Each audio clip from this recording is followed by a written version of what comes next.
Tepangaken nami kula Diah Ayu Safitri saking sekawan A Universitas Muhammadiyah Magelang. Kula badhe nyekar tembang mijil laras pelok paten 6 sugeng midhangetaken.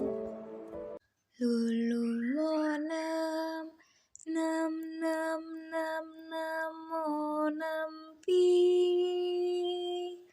malu mopi monam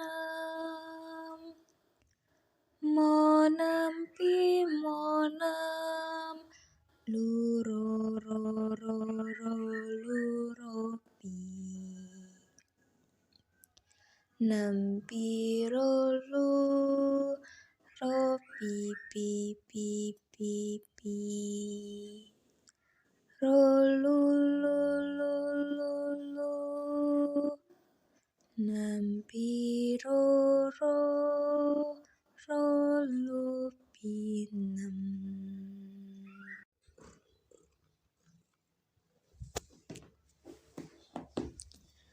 Bomo kaki padha dipun eling ing pitutur ingong sira uga satriya arani kudu anteng jatmika ing budi